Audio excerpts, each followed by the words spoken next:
Good day, good week, and welcome inside the Red Mile Rundown, episode 29. Glad to be back with you this week for another good Flames chatter episode filled with lots and lots of playoff chatter. We'll get into that in just a second here. Of course, I am Johnny Stope, the host of the show. Alongside me, as always, co-host Robert Munich. Robert, how are we today?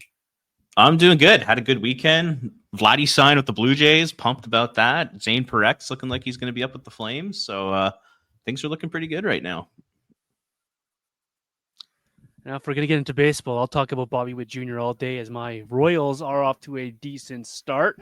The Flames had a pretty interesting week. They didn't get anyone signed or anything like that, but hey, they had some playoff chase, some playoff conversations, some playoff games to play here. What'd you make of the week that was around the Flames? Yeah, I mean, you got to give them credit. This team, they do play very hard. I mean, that's one thing that you got to give Ryan Huska credit for. You got to give the team credit for. And, you know, when you view this season from like a micro perspective, or you view this season in a vacuum, you know, you take out kind of all the outside noise, you take out all the long-term chatter, and you just look at this season for the Calgary Flames. And I think you have to be pretty happy with what's gone down just in terms of overall expectations heading into the year, and the fact that they're, you know, competing the way they are. They're getting the goaltending that they are from Dustin Wolf. Mm-hmm. I mean, there are lots of positives when you look at just this season alone. When you take into consideration the long-term view of things, yeah, obviously things aren't looking great in terms of losing your first-round pick and not making the playoffs. But, you know, at the same time that they're playing hard, like the win against Anaheim, they worked their balls off in that one, and they played really well against Vegas. You know, they had a rough first period, but you know, periods 2 and 3 in overtime, they worked really hard, and they looked pretty solid. I mean, like, you know, Vegas, they're arguably the best team in the Western Conference, and the Flames, you know, they were right there with them for most of the night. So, you know, you can't fault them for the effort. You know, you got to give them kind of credit for that and a little bit of respect for that. But, you know, when it comes to the playoff race, they needed points, and they didn't get any against Utah. They only got one against Vegas. You know, we go back to the week prior to that. They lose a point in Edmonton when they had a lead. They don't get the 2 points. What was that other game there? They don't get the 2 points against Dallas, right? They played really, really well against Dallas. So, yeah, man, it's tough. I mean, it's been a decent stretch of hockey, but at the same time, they're not picking up the points that they need to in order to kind of stay in this playoff race.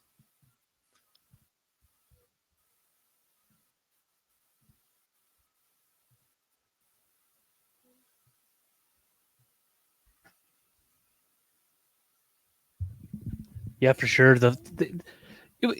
You go back to when the calendar flipped and we were in January there, it was very evident the Flames are going to be in this playoff chase probably to the very end. A lot of these games, they were in these games.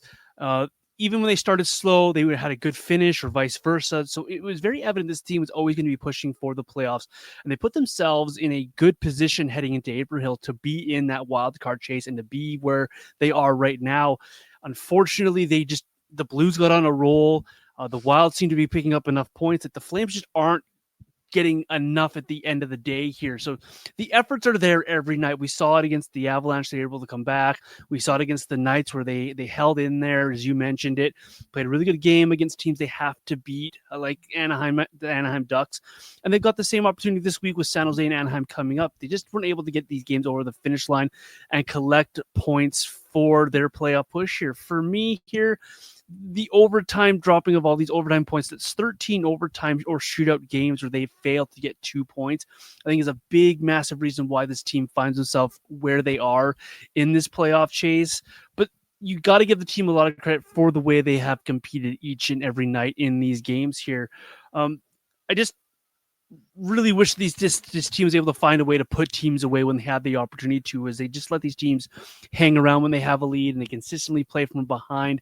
So these little things here that the Flames are doing in this playoff race are good experiences for these guys. Now the math isn't going to look great for these Flames, and the chances are they aren't going to make the playoffs, but it's a good learning experience for the younger players on the Flames roster to be where they are in this playoff chase, to be part of these meaningful games.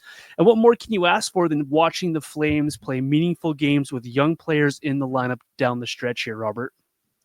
Yeah, I mean, and you're getting solid contributions from some of them too, right? I mean, obviously Dustin Wolf's going to be nominated for the Calder and he should probably finish, at least second. Matt Coronato's having a really nice first full season, and man, he scored that spectacular goal against Vegas on Saturday. So good. That crazy good snapshot that he has, like it's awesome. Kevin Ball, I think, we've talked a little bit about Kevin Ball recently, and I think he's been a revelation this season. I think he's just been fantastic when you consider the expectations for him coming into the year. And, he's pretty much blown all of the expectations out of the water. He's been really, really good. And, you got guys like Connor Zary, and now Adam Klapka's starting to have, a little bit more of a consistent impact for this team. And, could he be a potential fourth line player for, the next few years in Calgary? Same goes for Martin Pospisil. He's not putting up the points that you're kind of hoping for from a guy like him, but at the same time, I think he had like 11 hits on Saturday. Like he's still a really effective player, an effective forechecker. So yeah, I mean, you're happy to see that these young guys are getting this type of experience. It'd be really interesting, like say at this time next year, or 2 or 3 years down the road, you ask all these young guys, like that experience from the 2024-25 season, like when you guys were kind of in the mix for a playoff spot, like how did that help you now? I think it'd be really interesting to hear their perspective on that, because you always hear that, like, when it comes to the Flames and their retool, they want to stay competitive. They want to play in meaningful games all the time because it's great experience for the young players. And, it'd be really interesting to hear what they have to say about that, because, it almost feels like a bit of a media driven narrative that, oh, you got to give them this experience and it's great for the young players. But then you also, at the same time, you wonder, like, the Flames, sure, they've been in the mix, but over the last 2 weeks with St. Louis flying ahead of them, it has not looked good. Like their playoff chances are pretty slim right now. So like, is this experience like really that beneficial to the point where you don't want to do a rebuild and bottom out? It's kind of an interesting thing to think about, but in the grand scheme of things, yes, you're happy to see young players making an impact at this time of year for sure. I definitely agree with you there. Yeah, and I think it's also a good thing for these veterans. Like you see a lot of veterans going down the stretch. Go watch yourself a Chicago game or a team like that, and you watch these veterans almost seemingly going through the motions of these games. So I think it's really kept your veterans in the mix, in the mindset of pushing for the playoffs as well, being in these games, which again, I think helps your young kids out. So I think it's beneficial for all these players to be in meaningful games. Nobody wants to play a slog over the last, 20 games of their season, knowing that it's not going to go anywhere. That doesn't seem fun. That's what you're asking in a full-on tank rebuild that some of these people want. You're asking your team just to play awful hockey down the stretch here. So it is fun watching this game, watching the Flames each and every night. But knowing that there might be playoffs at the end of the road. Put the draft pick aside for right now. That's an entirely different conversation. But have your team, if you were to tell any Flames fan that come the last 2 weeks of the season in April, your team's going to be playing meaningful games with an opportunity, no matter how slim it is, to make the playoffs, I think a lot of fans would be, yes, playoff hockey. You want playoff hockey. You want to be involved in these really important games down the stretch. And yeah, it is very slim for the Flames. The air of margin now for St. Louis is 1 win. The air for margin against Minnesota isn't much better. It's like you're really hoping these teams almost lose out and you can win out to make the playoffs. But it's still exciting to be in these games and to watch this team battle each and every night, because they don't quit. That's the one thing I've noticed about this team is we both have said at times this season that this team isn't good enough. They aren't good enough. They're not good enough to be a Stanley Cup contender. They're not good enough to make a deep playoff run, but they're fun to watch. And they might have at times it looked like be able to scrape into the playoffs and give the team an opportunity to play a series of playoffs. And we all would love to watch playoff hockey. So it's nice to watch. It's nice that the Flames are in these games. It's nice that they have the opportunities ahead of them here. It's a massive week here. By the time you're listening to the podcast here, folks, they would have already played the San Jose game. The Anaheim game is on deck on Wednesday, and a very important game on Friday. So the path is still there for the Flames. It is bleak, but right now, the big picture look that I'm taking is it was fun to watch this team in meaningful games in April with an opportunity to reach the goal that they had set out, which was a playoff spot here. Anything else from you, Robert, from this playoff chase here before we dive into some other conversations here? Because it's been quite interesting to watch. Yeah, I mean, wild card battle here. Do you have anything else to add here? Yeah, you're right. I mean, it is exciting to watch these games with something on the line. At the same time, though, like when you do take a big picture look at this team, like this was not the year for them to be in this position. This is the type of year that you want your team to have after like 2 or 3 years of kind of like a bottoming out rebuild. Like you want to see your team, say 3 or 4 years from now, this is when you want them to kind of take that next step and start making the playoffs. Because right now, the Flames, realistically, I mean, they should be in asset accumulation mode. They should be doing their best to build up that next core group of players that are going to bring them to the promised land. And I think the way that you acquire the elite talent of that core is through the draft. I mean, I've mentioned that a lot of times. I still believe it today. But, the reason the Flames are good this year is because you're young goaltender. Yep. So that's the part of this season that is exciting. It's that, when you are building that elite core, they have a foundational piece now in Dustin Wolf. And, at the young age of 23 years old, he's already proved that he has the potential and likely will be an elite goaltender in this league, which is very exciting. At the same time, you need to put together a young core in front of him that's going to kind of grow and develop together. And by the time you're in that new building, can maybe start to take some pretty serious, significant strides towards becoming a contending team. So, it's tough. It's tough to evaluate this year because, like I said, when you view it from a macro perspective, it's not great. When you view it from a micro perspective and you just hone in on the year, it has been encouraging. It's kind of hard. It's kind of hard to know what to think about this season, at least for me. At least that's kind of how I feel about it. Dustin Wolf, I don't want to say ruin the plans of the Flames this season, but when you have a guy that is a rookie goaltender, ruin the plan, but he really did take it upon himself to be the best version of himself and to pull this team along. And so this team really caught something that they weren't expecting to catch this year with what Dustin Wolf has been doing. And it's full credit to the 23-year-old netminder for the season he's put together. As you mentioned, it's Calder worthy, especially being a candidate for that trophy here. And he's really allowed the Flames then to focus their efforts elsewhere, because finding a goaltender is not easy in this league. Absolutely. We know that. If anyone is a Flames fan, it was Vernon, it was Kiprusoff, it's Markstrom, and a bunch of other dudes in the history of this organization that really haven't done much for the Flames. Dustin Wolf looks to be that next guy. The big question around Dustin for me now is, does Dustin Wolf's season, what he's provided for the Flames, what he's doing for the Flames right now, does Dustin Wolf change the long-term plan or the long-term outlook for you, Robert? No, I don't think it does. I mean, like I said, it's fantastic that they found this piece. It's fantastic that he's having the year that he is. At the same time, you got to be able to put a legit Stanley Cup caliber team in front of him, right? Like, I mean, if you go back and take a look at past Stanley Cup champions here in kind of the modern NHL, how many of them were just simply won on the back of a goaltender? I would argue pretty much none. I mean, you had teams with very good goalies in, the Kings with Jonathan Quick, the Tampa Bay Lightning with Andrei Vasilevsky, the Panthers with Bobrovsky. Like you've had some Stanley Cup champions with really good goaltending. At the same time, though, they had very, very good teams in front of them. Like those Kings teams were dominant. The Tampa Bay Lightning teams in front of Vasilevsky were dominant and had a ton of star players, had a ton of elite talent. So just to think that the rebuild can be expedited and that you can start to take shortcuts because you do have a goalie, I think is completely ridiculous. And I if I'm the Calgary Flames, I absolutely do not take that approach. I continue to stay patient. I continue to want to rebuild. I continue to want to build through the draft and just take it slow, because I don't think you can build a Stanley Cup contender over the course of 3 years. Like, I just think that's insane.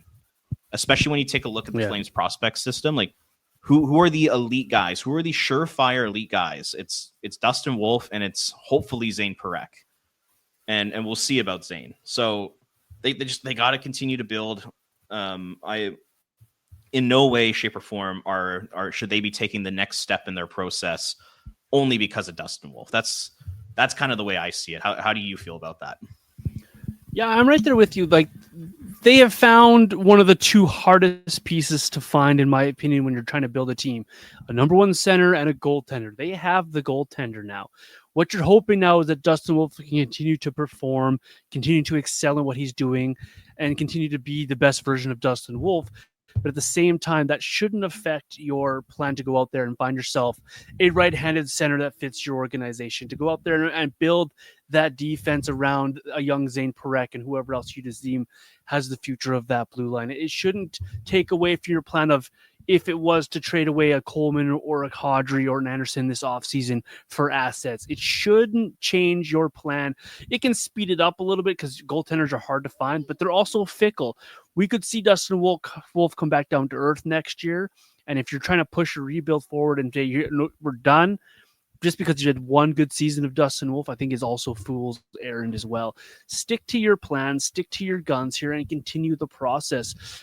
We've seen the Flames try to chase success before. We go back to 2014-15, that miracle season, and they had a nice little playoff there. They started chasing the seasons after that, and we never got back to that type of success. Just continue to build it, continue to stick with it. You still have to find that number one center.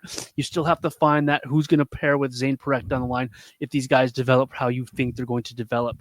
Very much in the camp of stick with your plan and build, and don't just chase a little bit of success just because you found something.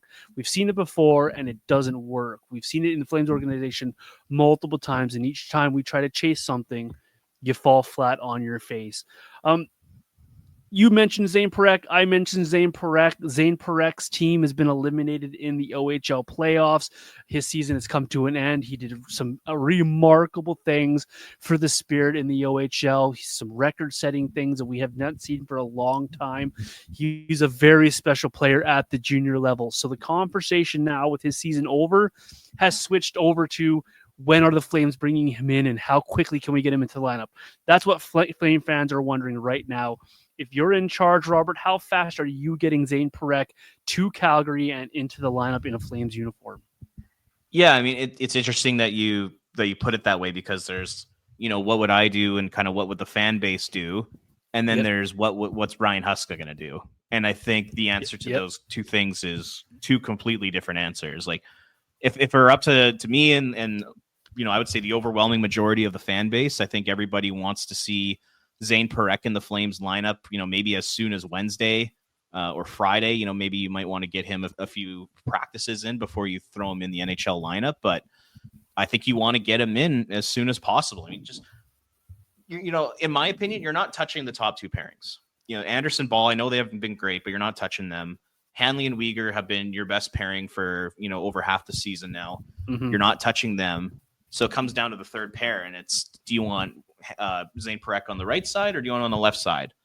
I personally want him on the right side. I don't think you should throw a rookie into games at the end of April on his offside. Like I think that's putting way too much pressure, and you're basically changing his game in order just to sit Jake Bean. So if they're up to me, I would have Perahk in the lineup as soon as possible. Maybe not tonight. Mm-hmm. Like say Perahk join the Flames today.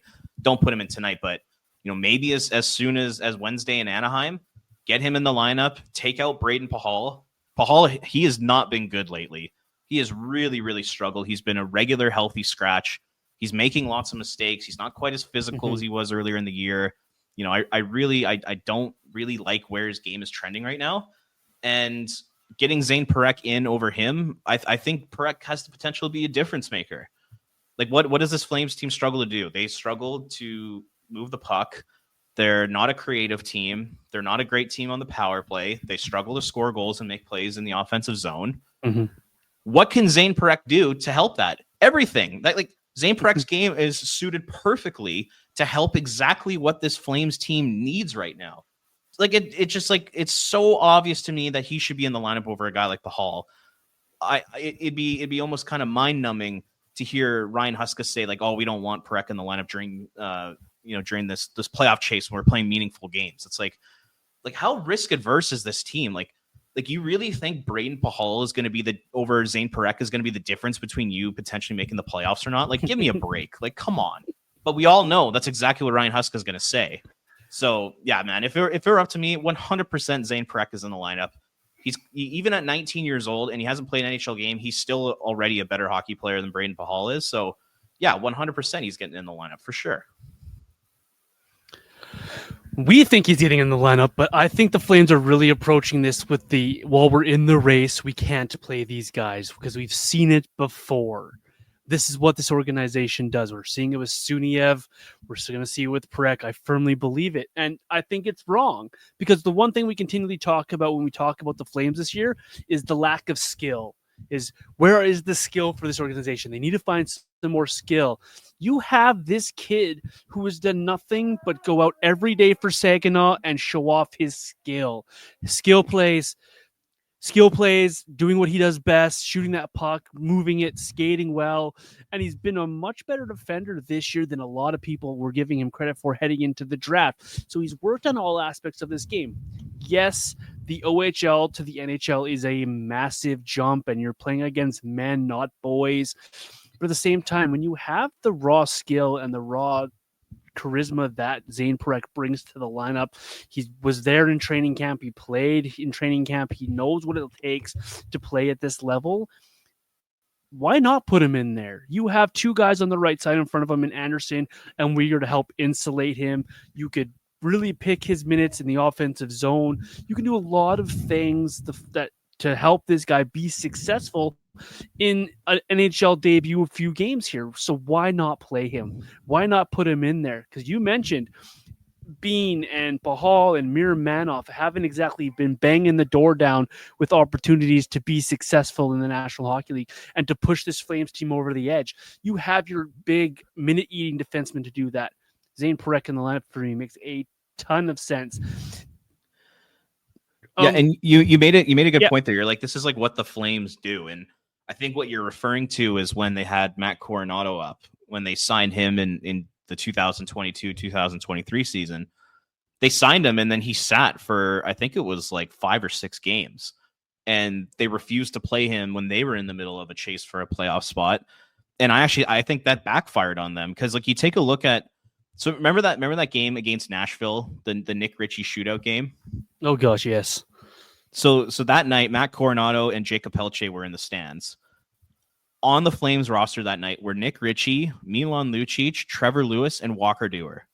You're telling me that those 4 players gave you a better chance to win than Matt Coronato and Jacob Pelche, even though they both lacked NHL experience at that time?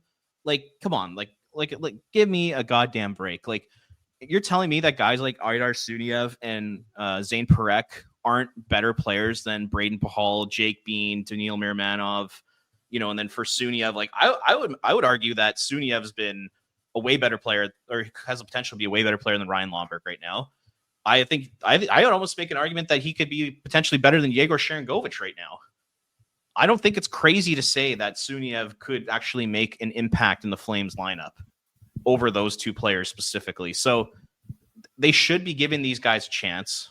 They're in the middle of a rebuild. They're trying to, prioritize young players' development.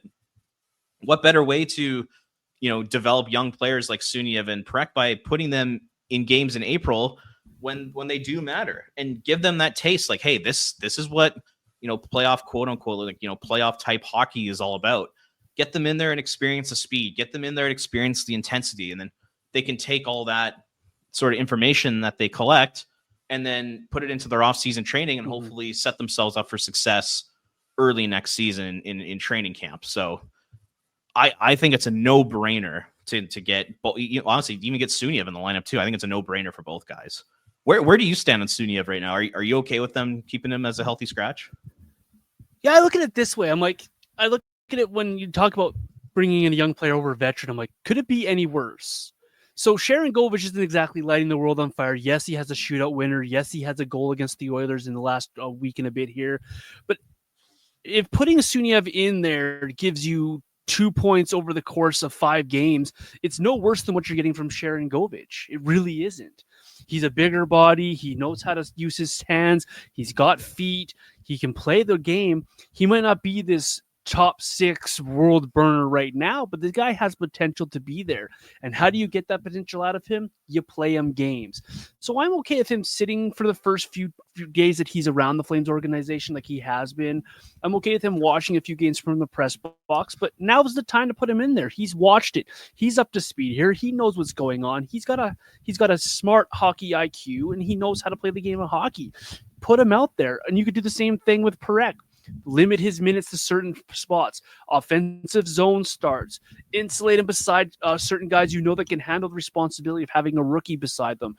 You can do a lot of things to help these kids get in there, get the experience, and once they have 2 or 3 games under their belt, these kids are going to want more. They're going to be hungry. They're going to be driven to continually be in this lineup. So you want the skill, you want your kids to play, then play them, put them in there. Because I look at it this way: you put Suniev in and you put Perahk in, is it any worse than if you continually dressed Sharangovich and Pahal?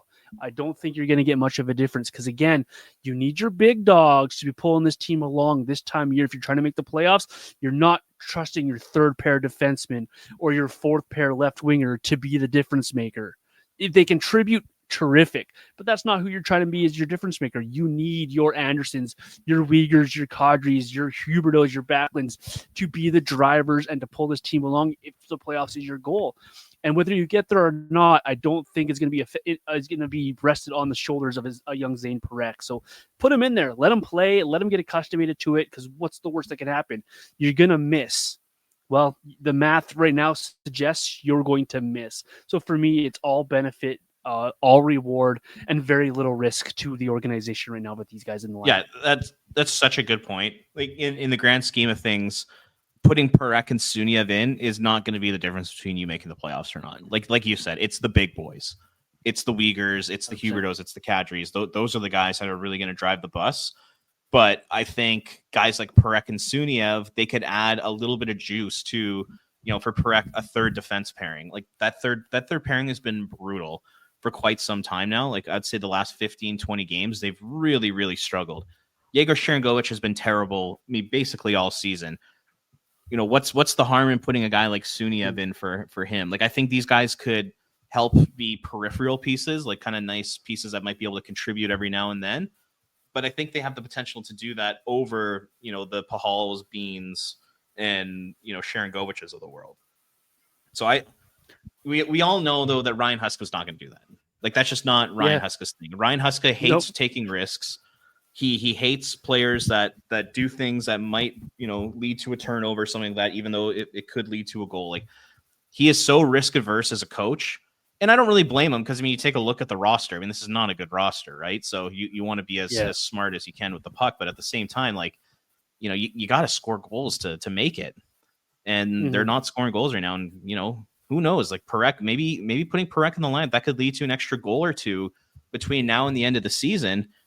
Could that be the difference between you making a true fight of it against Minnesota or not? I mean, who knows? I mean, with this team, goal scoring is at such a premium that even if you can get an extra goal created by a Perahk or a Suniev, make an extra goal or two, that literally could be the difference between getting a win or not in a couple of these games here. So once again, we'd all love to see it. Is it going to happen until they're mathematically eliminated? That's probably the case. That's probably what's going to end up happening here. Yeah, I'm with you on that one. And then one last thing here is you don't have to play these guys all 5 of the last games. You can give them 2 games each, and that's it. Like you don't have to play them every single night. And if you play these kids, I think it also sends a message to your veterans. Hey, there is kids here. There are guys pushing for your jobs. So keep them motivated as well. I think there's nothing but advantages for this, but we all know what the Flames are doing. Huska likes what he knows, and what he knows is a Bean Pahal third pairing. What he knows is Sharangovich on his second power play. That's the stuff that he knows and he trusts. He's much like Sutter in that way. He goes with what he knows and what he can trust. It's unfortunate, really, because you have these kids here with an opportunity here to get something out of them, to get their development going even further here. It'll be interesting to see how they handle here. Before we move on to the last topic here, I just wanted to ask you real quick. Jake Bean has been getting a lot of hate across social media, an absolute ton. That third pair has definitely struggled. But is the hate that Jake Bean gets, is it warranted in your opinion? Okay. Yes, yes and no. Okay, so here's how I would describe it. Kind of like just in our last conversation there, you were talking about it. It's the big boys that drive the team. So from that perspective, like Jake Bean is essentially the number 6 defenseman on this team, and a number 6 defenseman in the grand scheme of things is not going to have a huge difference on wins and losses for the Calgary Flames. So from that perspective, the criticism is probably a little harsh. But when you just take a look at the way he's played in his individual role, I don't think he's been good at all, especially the last like 30-ish games here.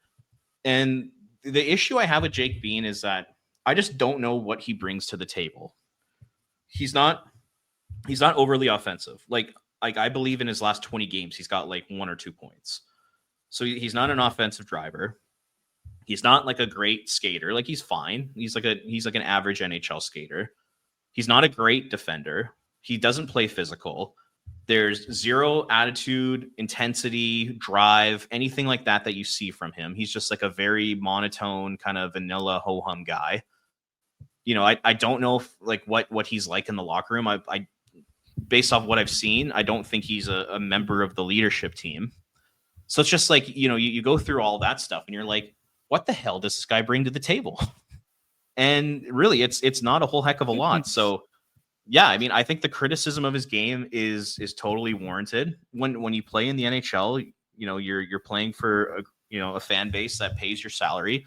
They're allowed to be critical of you, and they're allowed to have some harsh critiques if you're not playing well. And Jake Bean's not playing well right now. So yeah, like I said, in the grand scheme of things, is Jake Bean going to be the difference? Probably not. But at the same time, he's not playing well. He's playing, pretty underwhelming, below average hockey right now. And if I'm the Flames, I find a way to get rid of him in the offseason, whether it's you trade him for future considerations, you trade him for a minor league player. If those avenues don't work, maybe you look at a buyout, or you put him on waivers in training camp and you put him in the minors. Like between him and Daniil Miramanov, those two guys, they have to go. So yeah, I'm not impressed by Jake Bean's game. I don't think he's been very good this year, and I don't really want to see him back next year. That's how I'm feeling about Jake Bean.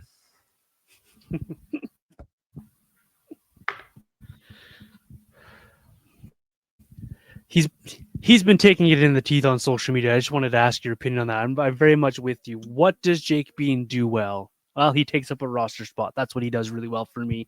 And I wish there was a way to get the Calgary Hitman version of Jake Bean at the NHL level, because when he was playing in junior, he was incredible. But, that's not how it works in the grand scheme of things. Speaking of struggling, speaking of expectations, and speaking of taking it in the teeth a little bit on social media, it's been an interesting year for the Flames captain. There was the injury in there. There's the up and down play of it.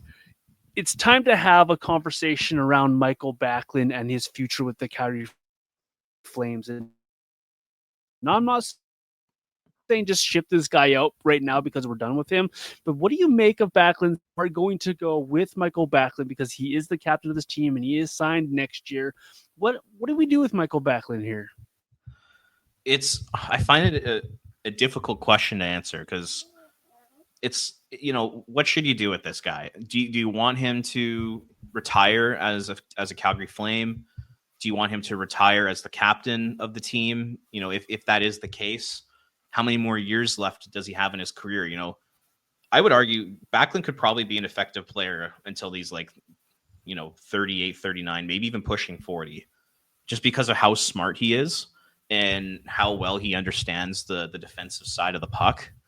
I could see Backlund being, a solid fourth line center, well into his late 30s here. So for me, it's not like the on ice part of Backlund's game why I'm kind of having these sort of conversations or thoughts about Backlund's future. It's more just about like the culture of the team, and is it just time to maybe move on from Mikael Backlund and give the reins to a guy like Mackenzie Weegar? Like, I think Weegar is a slam dunk to be the next captain of the Calgary Flames, and with this new kind of young core with the rebuild, do you want to just maybe go in a different direction and have a different voice and a different leader, a different guy wearing the C and representing your franchise? Like, and then there's the whole other conversation, should a captain be one of your best players?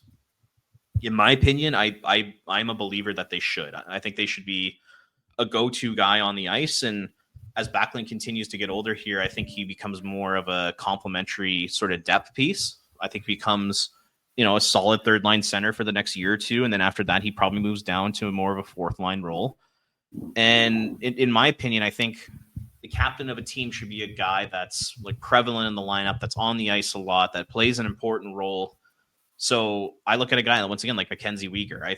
I think he'd be a perfect captain for this team. He's the number one defenseman. He plays the most minutes, toughest matchups, also just like phenomenal with the media. Fans love him. He's become, an integral part of the Calgary community here. Like, I just wonder, I've been thinking about it for like a couple weeks now. I'm just like, is it time to maybe move on from Mikael Backlund? Like, and if you're Michael, like, do you want to go chase a Stanley Cup, or do you want to have that sort of legacy of only playing with one team? Like, there's a lot to kind of consider here when it comes to Mikael Backlund. So overall, I haven't really made like a total decision on it yet. But the more I think about it, the more I'm almost thinking, maybe it might be a good idea just to let him go, chase a cup and honestly just kind of transition the leadership over to a new group of players for kind of a new era of Calgary Flames hockey.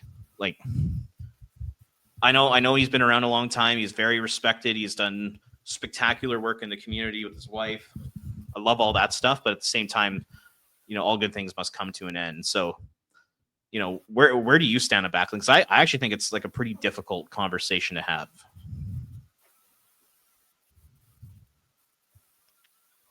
It's one of those legacy conversations, isn't it? Like, what do you want the legacy of Backlund to be? And unfortunately, no one ever really ends on their own terms. It's very rare that a guy gets to choose the end path, or the team gets to choose the end path for these type of relationships. We saw how Mark Giordano's time in Calgary ended in an expansion draft. Like, there's been a multitude of different ways that guys have left teams and organizations. But if you're going strictly from the on-ice portion of Mikael Backlund, what he's brought this season for what he can be has been only okay. It's not been Mikael Backlund level. He is slowing down a little bit, but he still can be an effective player. If in a perfect world, he would be a perfect fourth line center for a team that's rebuilding like the Flames are, bringing kids in that someone can learn from, and he can be a quiet leader for these guys. But at the same time, you don't want your captain to be your fourth line center. That just doesn't work really in the National Hockey League. So that brings up the Weegar conversation that you were having. Find somebody who is. Do you strip Mikael Backlund of his captaincy after you gave him that captaincy just this season? Like, so there's a lot of questions around Mikael Backlund. Just like, what do you want the legacy of Mikael Backlund to do? But then what is also the best for the Calgary Flames here? And like you mentioned, I'm there with you. I remember this guy coming into the league wearing number 10. He's going to help lead this franchise to what he is today as one of the best two-way centers in the league, a guy that should have got more Selke vote love over the course of his career maybe, and a guy who does a lot for the Calgary Flames. But you're trying to push forward here. You're trying to move forward. You're trying to play younger kids. You're trying to build a roster to push forward to be a playoff successful team. Can you do that with Mikael Backlund at the 3 center? I don't know if you can. I really don't know at this point anymore. This season would suggest you can't. The way that he's been playing has been only okay. The injury doesn't help, obviously, but do you find a way to put this guy in a situation somewhere else where he can chase that Stanley Cup? Does he even want that? Do you what is your plan then for replacing Mikael Backlund? Do you have someone in the organization that you can slot where Mikael Backlund is to help get those same minutes from it? Because he does a lot for this team as well. We have to remember that. So it's definitely a tough conversation for the Flames and for Mikael Backlund. He's signed next year for this on this team. And if he comes back and he plays for this team, I'm going to be happy to watch Mikael Backlund. He's one of my favorite players. But at the same time, you have to think, what's best for the Flames long term. And it might be time to move on from Mikael Backlund, as hard as that conversation would be to have with Michael and with his wife and moving them along, because he's been a big part of the Flames for a ton of time here. He's put a lot of effort into this community and a lot of effort into the Flames here, but maybe it is time to move on, and maybe he's part of the off-season moves here for the Flames.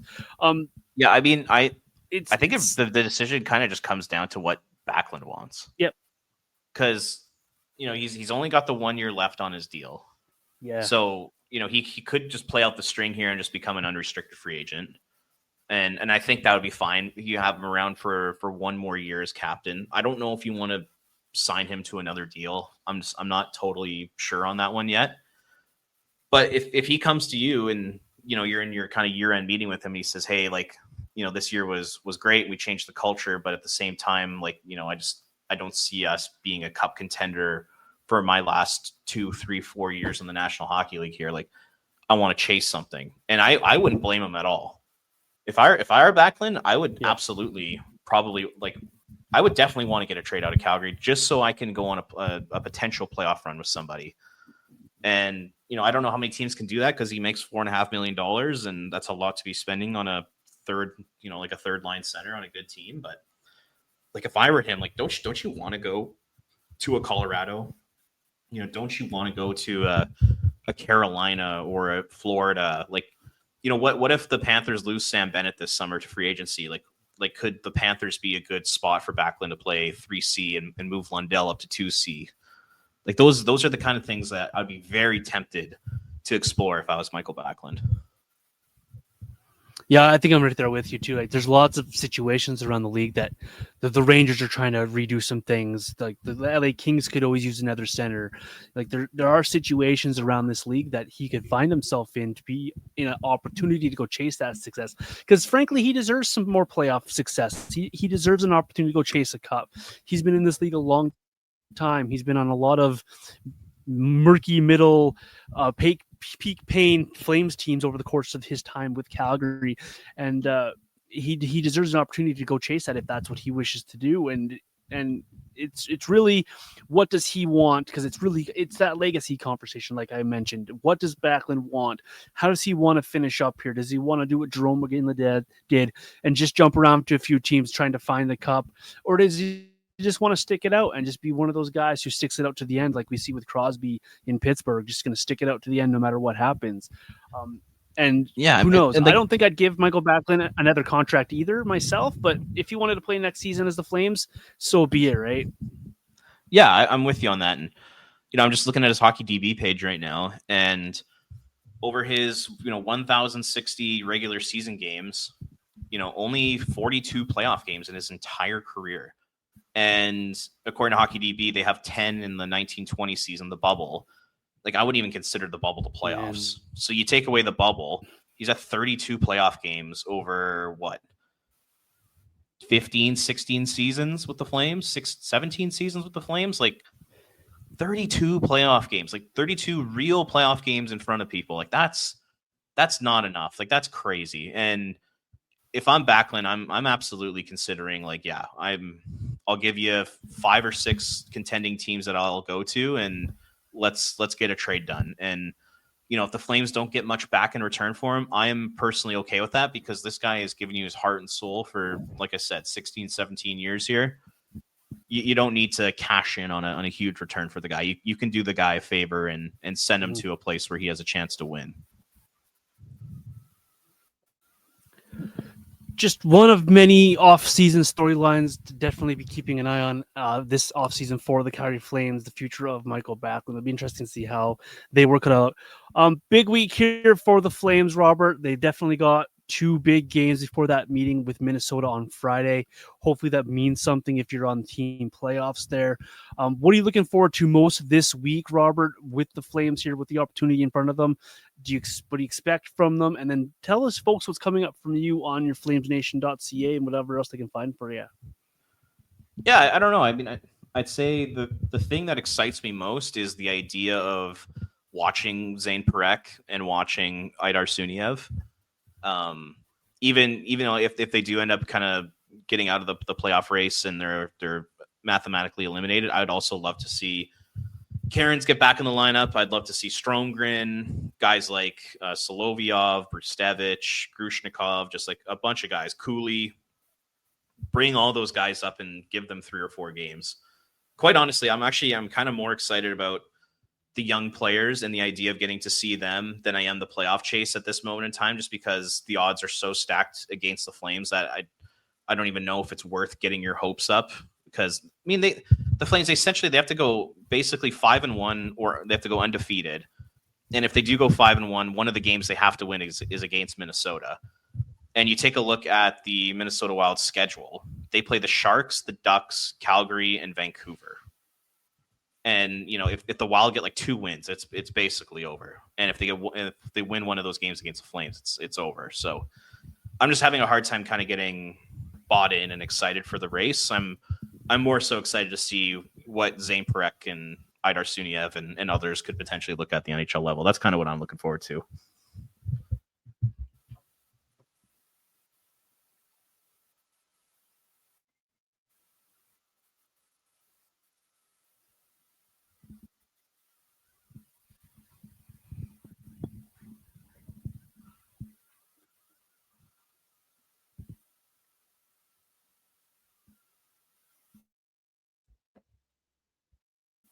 Yeah, I'm right there with you. Love to see some of the kids up. Like love to see this Flames team, and give them a little here.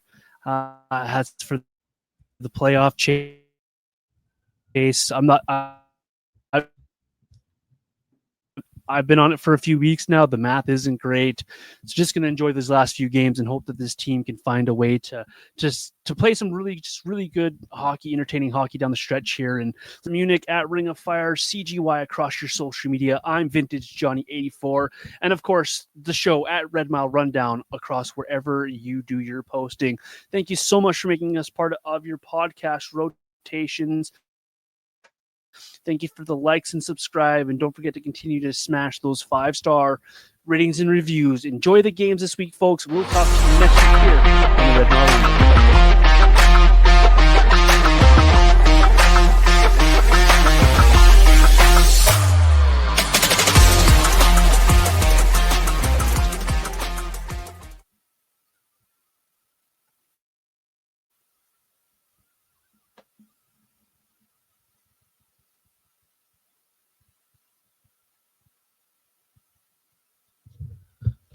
Can you hear me?